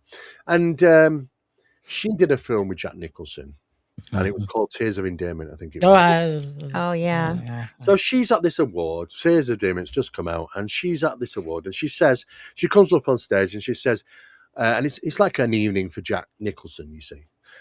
So a ceremony for him. So she's saying, basically, Jack, do you remember when we had to do this scene in the Tears of Endearment, where it was a bedroom scene? I said, remember that line that you said to me? And then I heard two completely different voices come out of you at the same time, Jack. Yeah. Do you remember that? And he's laughing. He's nodding his head and laughing. He says, do you remember what you said, Jack? And he's laughing, and he's like, you know. She said, yeah, I remember it, Jack. You turned around and said, Shirl, I'm many men. Right? And she turned around, because she's clever, Shirl. Right? She turned around and went, no, Jack, you're channeling. Because that's what we do. That's what people do. And what are they channeling for their success is the question. It does go on, and I do believe it works. There's certain experiments I've been involved in to prove that these things can happen. You know, it can happen. You can entice these phenomena. You know, it doesn't take a lot. It's becoming, and do you know what's scary, Chris? It's getting easier to do. Well, yeah. Not as hard, Sabrina, as it used to be. I've seen some people out there that I've just thought to myself, how are they doing that? How are they doing it? Because there's a lot of magicians out there. Some of them, you can the fake stuff, but then there's stuff that they're pulling off, and you're like to yourself, even top magicians, old magicians for the past, for the 80s, 90s, and they're sitting thinking, how are they doing that? How are they doing it? How are they doing it? Some of the things you might not know, you know, but I've witnessed things. It defies your understanding of life, reality, everything, you know. And once you witness that and see it for yourself, and it's not an illusion because other people are there, then everything, you just throw yourself to the wind and say, anything is possible. And that really does change your life. You know, Yeah. anything is possible. Phenomena can deliver anything. We live in such a magical world, and yet people don't really know. Yeah. Yeah. It's pretty crazy stuff. But it's do you know what? It's an eye opener for sure. Yeah. So, I mean, after decades and decades in this field, how exactly has that view shifted your worldview as a whole from where you started? Oh, massively. I mean, there've been times when I've just not slept for a week or two because of the experiences, the things I've experienced. But it's changed your life completely because you're just like, well, we're nothing compared to the phenomenon, and I don't know if we're in a control system. I don't know if we're the lab result, the petri dish in the petri dish, Mhm. or it's a zoo and we're being, I don't know. But but we're being geared and manipulated and also updated occasionally. We are now human sapien point two, Yes. Yeah. and it's like an X-Men movie. Now and again, you get certain people with powers. Yes. Mhm. A young girl from Russia that's got X-ray vision. I mean, hello, Yeah. But you got a guy that can light up paper with his hands. Yep. A guy that can pull a train. And you think to yourself, you got these X-Men round. It's like a movie. It's a bit crazy to understand that, but it is the world is changing fast. Something is Yeah. manipulating Oh yeah. humankind in a tremendous way because we're seeing that manipulation fast, and evolutionary opportunities like that would take generations upon generations. See, Yeah. You know? what's your opinion on the civilization theory? I mean, like they say we're in the third civilization on Earth. So they say in the past, obviously, one was wiped out, and then one before that was wiped out. I think What's your there's view on that? more, Chris, to be Yeah. honest with you. I think it's if you know really archaeology, it gives you a bit of a clue about the understanding, because Yeah. if you want to go back 100 years, you got to dig 30 foot down or something like that. Yes. If you go back further than that, you got to dig 50 foot down. You got to dig, Mhm. you know what I mean? So, but the earth has a great way of cleansing Oh itself yeah. after, so that there's nothing that exists of it. Only like things that could penetrate the time, which like the pyramids and other That's things what I was going to like say. that. Yeah. Look, if they'd wrote documentations in paperwork, we'd be all gone. We'd never Yep. know the existence of them. And that's why, I mean, if it happened today, I can't build a rocket to get to the moon. Can you? No, probably not. Well, that is lost technology then, isn't it? We have to restart this. Mhm. But then, I might know about it and my kids might know about it. But then one day my great grandkids don't tell somebody about it. And then because they never told anybody Yep. about it, it's lost. It's It lost. Yeah. never happened. I believe he's more because there's a good book called Forbidden Archaeology, Yeah. I know that wrote one. by Yeah. a friend of mine, and he writes in this book about the discoveries that have been made that puts things back millions of years, and you think to yourself, what the hell? It doesn't make any sense. I mean, there was a story in there of a very, very well-known, well-known female um, archaeologist. Mhm. She was on one particular site and a dinosaur dig, Mhm. and she dug up a bone. I think it was, I don't know if it was some type of land dinosaur or something like that. And there was a flint head in it. Yeah. I know the Uh, book. I know what you're talking about. Yeah. she was warned not to go public with it. Mhm. She did, and then she ended up being a florist Yeah. Oh wow. because she did. Yep. You It's know, like the cases in Russia. It's like the cases yeah, in where the coal miners. The coal yeah, miners are like they're in a seam of coal that's something like 800 million years yeah. old, and Especially in they rock. find a wheel that's Yeah, they find some yeah, type of clock or yeah. a drill piece, and they're like, They keep finding these sort of things, mhm. so we could be millions. It could be Yes, we could be millions. Yes, we know the dinosaurs were around. What we don't know is how long they were around for. mhm. We can't Yeah. tell you that. I mean, dinosaurs could have appeared for just 1 year. If we go Fucking back, brilliant. it could have been, in 65 million years of the Jurassic era. But then we find things and we say, okay, well, this goes through a different era and so on. We can see a traditional change there. It doesn't mean that, I mean, fossilized footprints. I mean, some of these fossilized footprints, science will just ignore them when it gets to, oh, it can't be. Well, it's a footprint. Well, it can't be. Well, it looks like a footprint. You can see the toes. No. Oh, well, there's dermal ridges in it. No. It's not a footprint. It can't be because it'd be too old in that rock. So that it just gets thrown away. They won't use it as evidence because it throws everything out, and that's a real big problem. But I think there might have been many. In fact, there's some people that even suggest that we might have even originated from Mars. Yes. Because our cycle, our inner cycle is more tuned to the 23-hour day as a 24, which is the 24 is ours, the 23 is Mars, more like Mars. So we're more tuned to that. And we do now know that Mars was an inhabited. It was just like Earth. It had water and seas, air, and everything. Massive catastrophe. And then something happened.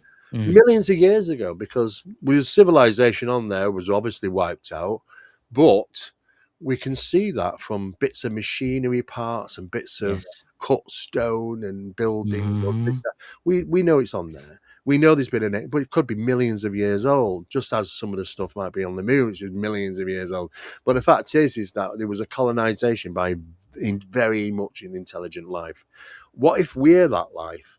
But then we've just lost our way through this rebooting, recycling process of catastrophes that we're just building up again now. We're getting into the space stuff and expanding now. Yeah, we're getting there. We might have done all that before.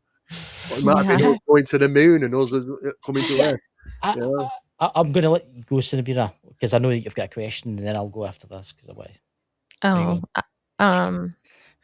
So where can people learn properly instead of just consuming some of the speculation and things that are out there?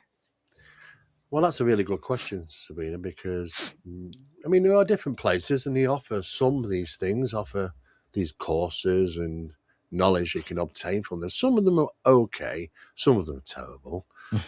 It depends on the individual and what they really want to learn. Some people want to go down the esoteric route. Some people want the nuts and bolts, the UFO side, the studies in ufology or advanced UAP studies. Some people want to get into the paranormal mechanics. So we do our own course, which is the UITC UFO Investigators Training Course. I think it's the only one in the world that doesn't end. Because we say to people, look, the course is only £100. You want the course, you've got it for life. And they say, what do you mean you got it for life? I said, well, when new stuff comes out, it gets sent to you automatically. Yeah. There are modular updates, and it just because the subject doesn't stop, does it? No. We're always learning something new. So it shouldn't be static. It should be moving. But it goes through, but it's the only course, I think. It also covers the paranormal aspects of ufology in a UFO course, because we're trying to encourage the breaking of compartmentalization in these subjects. We shouldn't have it. It causes problems in trying to conclude cases when your answer's in a different camp. And I don't work in the paranormal. I'm not going on those Ghostbusters. I'm a ufologist. And and the other guys will say this. I can say I'm a ufologist, and I'm happy to be a Ghostbuster or whatever, or ghost hunter. But at the end of the day, to each their own, separate studies. But this should be amalgamated. This should be. Look at everything should be now, because we kind of linking. Hang on a sec. Well, in the cryptid phenomena, we've got. It's like a physical poltergeist stuff when it comes to dogs. They are physical fear feeders. They're not interested. The predators. They track you down. Sometimes they'll run after you. But if you fall over, don't worry. You're not going to eat you for supper, because it will stop over you and growl and snarl and make you absolutely petrified, terrified, the unknown. But then it'll run away because you don't know what else to do. And that's what they do. They're physical poltergeists in the sense of speaking. But I think they're all linked together somehow. Yeah. It's like you talk about Dogman and stuff like that. What about Bigfoot? I've got friends that have experiences. One of them lives in Virginia, and he's always having really weird encounters. He owns a farm, and it's another aspect of it. There are people. Look, for many years we've been told by Bigfoot hunters, that yes, it's a real living physical creature living out there, and it's hyper-evasive. And I've said, okay, I used to swallow that many years ago, and then I realised, no. No. Why do you come up with that? Because it leaves prints, and So does a UFO when it's landed. So Yeah. does if you get slapped by a ghost and you cross your face. Yeah. Because I used to go to these conferences in Pittsburgh and Pennsylvania and all these, and when I was lecturing, I used to have it out with them. I said, "Well, prove to me it's real." Oh well, we find scat, and well, that's So he's left evidence behind, and so do ETs. Or they leave marks on the bed and on your body, which can only be seen by black light. How about that one? Yeah. Oh, right, okay. So they couldn't, and I realised, hang on a second, we're dealing with a metaphysical phenomena. We're dealing yes, it is a physical phenomenon. You guys are right.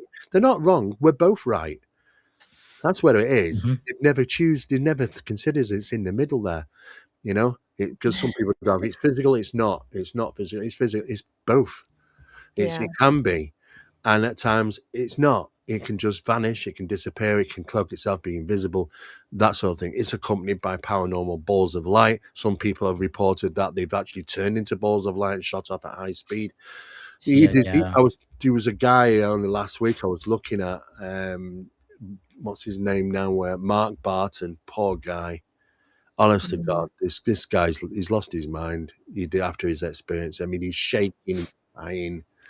He's just completely shot. He was in shock. I don't know why he was. What on earth was he doing on a podcast? He's clearly still suffering severely from shock. But this, he saw Bigfoot. The eyes lit up as well. And the campfire was at night out, and the place where he's always been for many years. Had an interest in Bigfoot. See the eyes glistening. Knew it there. Yeah, that wasn't the problem. It was what was with it. These black figures, which got straight into his head and were telling him that we're going to sacrifice you and da da da da da, and all sorts of horrible things. It was a terrible, terrible ordeal for him. And I would not be surprised if he's moved away now and from just getting out of that location. Be honest with you, because I don't think he'll ever step foot back into a forest again. It's terrible. Yeah. But yeah, I think we're dealing. I think all this is all metaphysical. Can be physical when you want to be, but at times they're not.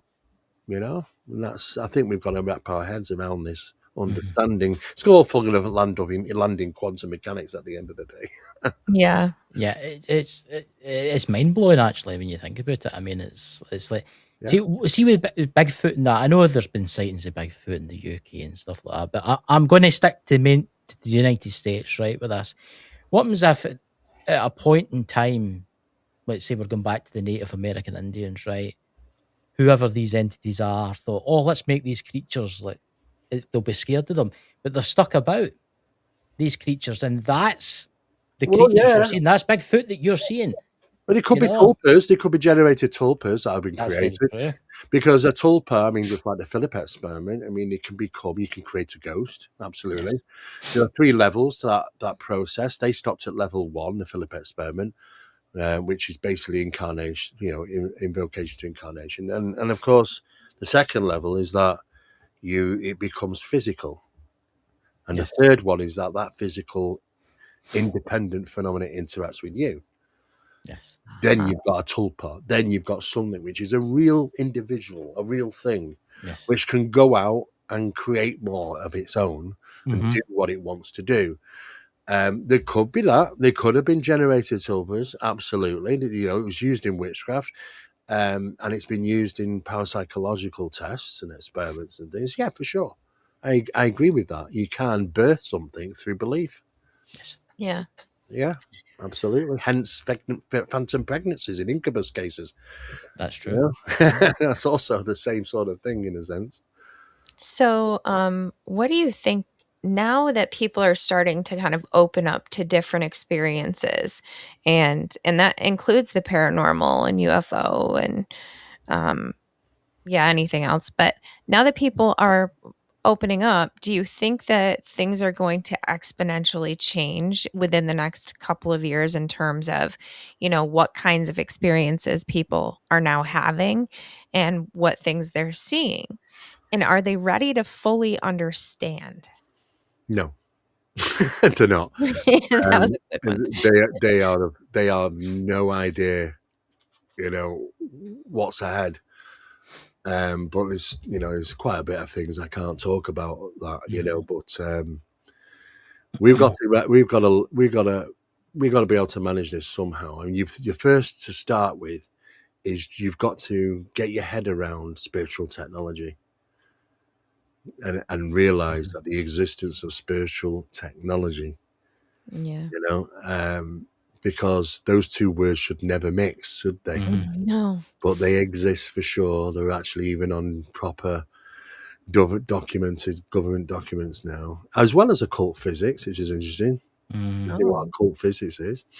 But it's all, we've got to get our head around this, because it's not, some aspects of it, some tiny little aspects of it will get thrown into the UAP hearings.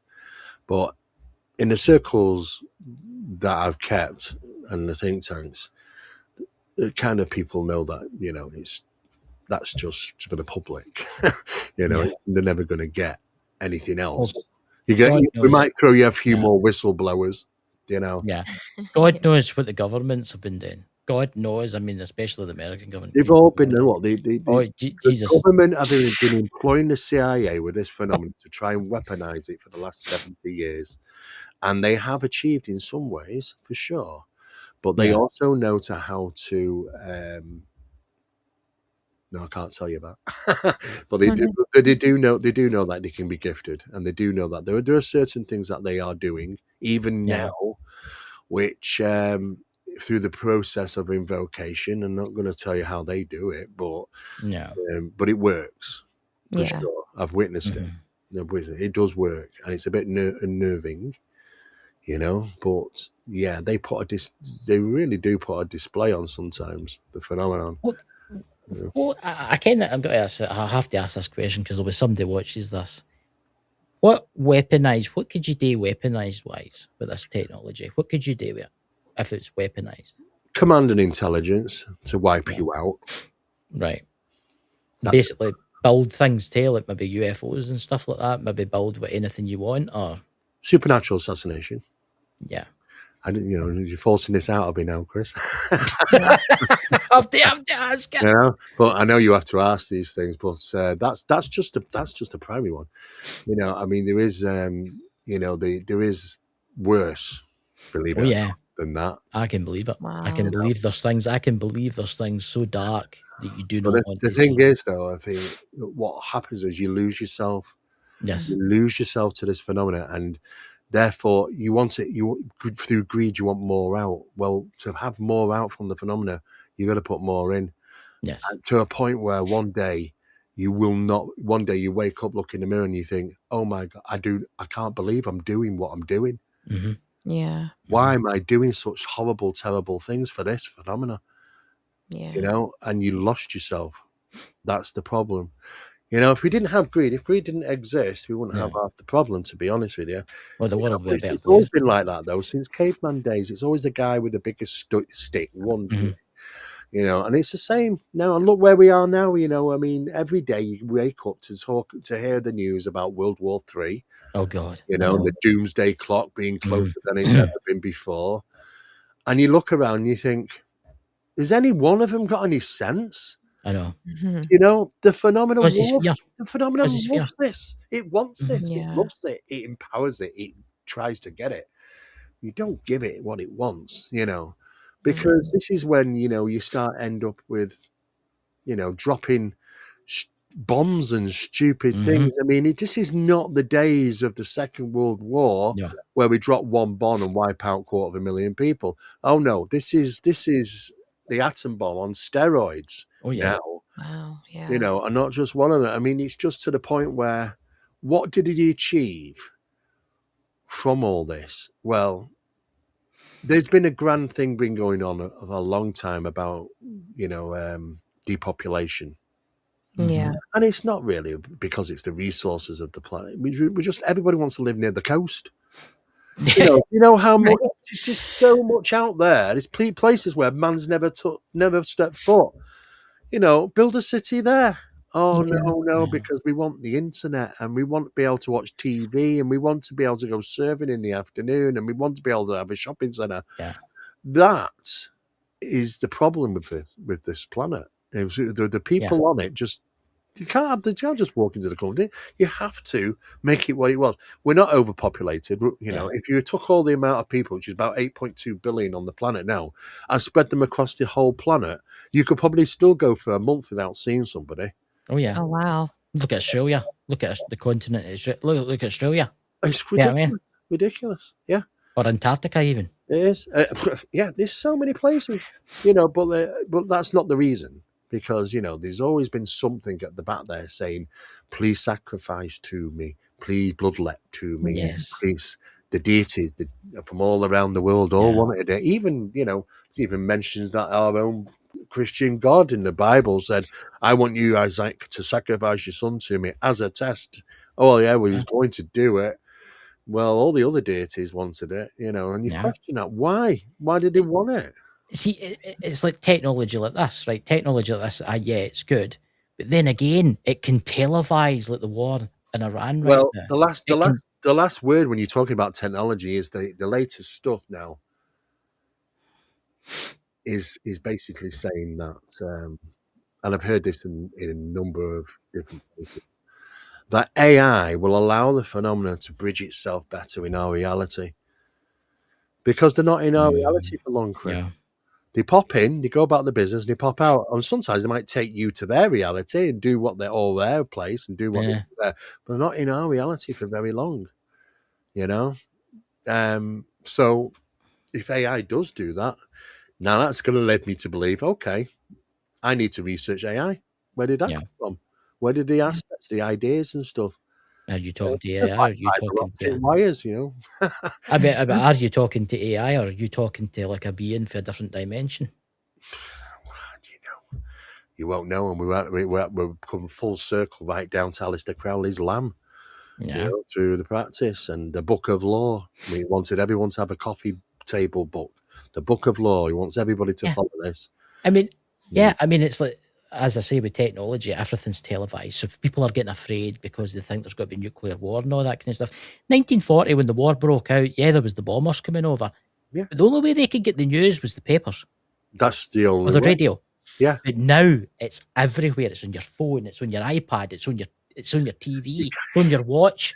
Yeah. From the morning you get up, you're indoctrinated. Yes. Yes. Absolutely. You can't get away from it. Fear. Yeah. And at the same time, they'll drip feed that UFOs and aliens are so consciously in your mind that you'll accept the fact they exist without knowing. Yeah. Yes. And you're halfway there. Did a good number on us, didn't they? Oh, they did. Yeah, Where will we be in 100 it's still years? going on, I know. Yeah. So is there any anything else that you would like to share with our audience that we haven't gone over? Well, there's always things that can be shared. I mean, of course, I'm not only involved in the UAP, advanced UAP studies, involved in the paranormal mechanics and things, but then I've looked in all sorts of things. You know, I've done my work in ancient mysteries, school teachings, and I've been to the ancient sites and done experiments and things there. Some of them very interesting. It's pretty obvious that, you know, our ancient ancestors were very attuned. Yeah. You know, I mean, we can't tell you from archaeology. We dig up a bone and that's it. Yeah. We can't tell you what the spirituality or the consciousness was. You know, they were obviously aware of the frequency. They were probably even aware of the Schumann resonance, which is planet Earth, about 7.8 Earth. You know, they demonstrate quite clearly through the manufacture and the way they live that they were attuned to the planet. They're attuned to the energies and all sorts of things. We've lost our way again. I know. But then, you know what? There were, in the ancient times, you know, there were a lot more spiritual, people will say. I won't say that they're more spiritual back then. I will say that they were normal. I think we all are. Yeah. I think we all are. Mm-hmm. You know, but the fact is that we are now fighting against a poisonous world. Yes. Everything you eat, everything you drink, everything you breathe is a poison. And around you is poison. The electrical waves, energy waves, microwave energies, all sorts of things.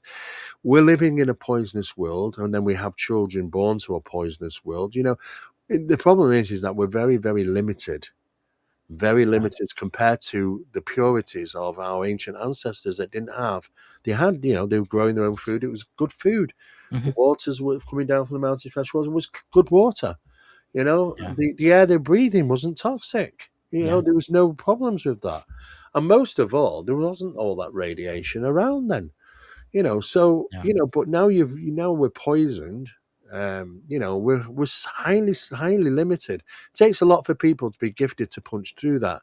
And if people can, then that's brilliant, because it shows that this is not something new that you've got. It's Right. something old that's resurfacing. Mhm. That's where it is. That's Mhm. what people got to wrap their heads around. We have to Mhm. go backwards in time sometimes to understand what we're dealing with ahead of Yeah. time. You know? Yeah. Can I ask you one more question, because I came running out of time? But what I was going to say is, what is your opinion on the pyramids? I mean, I know there was like sonar done it, and it shows you things underneath. What is your opinion on that? Well, I'm aware of the SARS radar Yeah. stuff. Yeah. They did it illegally, Yeah. of course, because Yes. Of course. they refused it to be done. But I think it's very interesting, and Yes. it wouldn't surprise me. I already knew from Eric von Daniken, because I was good friends with Eric, and we used to talk a lot. And I know about the big two big shafts that go right Yeah. down, and he was quite open about that. But yeah, they're interesting, and it wouldn't Mhm. surprise me if there is something like that. I mean, quite clearly they are attuned, you Yes. know, to an A frequency, certain frequency, Bill. Mhm. And we still don't know a lot of stuff of what they're for. Certainly, there could be something about that. They're actually referring to generations, generating energies. Yeah. You know, what are those energies for? Well, some people have even gone forward enough to say that they might have been producing their own electricity to some Yeah. degree. But it was certainly advanced stuff. But I mean, it's the most advanced civilization on the planet, then, if that's the case. I mean, we never did find Atlantis, so maybe Atlantis is that. I don't Maybe know. it is. I Yeah. mean, maybe it was a twisted story that they got it wrong. You know, that they had running water and they could heat water. They had libraries, and well, Sumerian had libraries, you know, and they had running water into Mhm. homes and stuff. You know, there was a lot more. We have to give them more credit. You know, I mean, we ask questions, how did they do what they did? Well, that depends on the limited of information that you obtain. Mhm. You know, I mean, I know that I'm a good friends with somebody who works with the Egyptian government, and who's associated, you know, he's kind of good friends, should we say. Mm. I've been informed about the metal pits. Yeah, Yes. there are pits out there in Egypt, and it's it was once metal, Yes. you know, but it's just like dust, most of it now. Yes. Lots and lots of it. And the thing is, you put a car engine out there, it lasts you about 1,000 years. It's Yeah. probably not much left after that. Oh, You know what I mean? you know, in the Wow. Sahara Desert, there's still tanks for like Rommel's tanks and all that are still, but they're buried underneath the sand. Oh yeah. But there's places on Earth where there's been signs of nuclear war. Oh, I know. There's Yes, there is. Yeah, no nuclear the weapons. the Yeah. isotopes won't show it. I Yeah. know. There is those same isotopes on planet Mars. Interestingly enough, No, that's interesting, Dr. that, isn't it? Brandenburg found that out. Mhm. You know, but yeah, they had cutting tools. They had the 32-foot saw. How do we know? But all these, we see this big, massive block being cut. You can see the arch of the cut stroke, and you Yes. measure the arch round. It's 32 foot. There's a 32-foot saw. What was cutting, probably diamond tipped. They had plenty Yeah. of diamonds in Africa, you know, but it was cutting, and they had tools. They had, you know, they had these things. How did he bore out? Well, he must have had a tool, because you know what? They're not going to do it with a bit of bone. Forget it. You know, I mean, they make you laugh. Give me 5,000 years. Well, yeah, I mean, you know, you've got a piece of rock which is like level 8 in hardness, and what they're going to cut it out with a level 6 piece of copper. I mean, Yeah. it doesn't done well like that, you know. But they've been trying to push this onto people for such a long time, but they did have it. They had machinery, so the secrecy is where they got the information to do it. Yeah. I think a lot of secret technology. I think It's it's like, secret tech, yeah. It's the only thing, and this is look. Some things did get through the neck. I don't know if you've seen that. They call it the something disc, you know, the Sala disc or something like that. It looks like a propeller, a fan blade. I think I know what you're But talking it's about. actually Yeah. made from stone. Yeah. You'd never think it was Wow. made from stone. It's incredible. It's actually in the museum. One of these things actually got out. It's a piece of machinery, Yeah. but it's That's made neat. from stone, and it's folded over like this. Yeah. You think, Wow. how does you make stone to?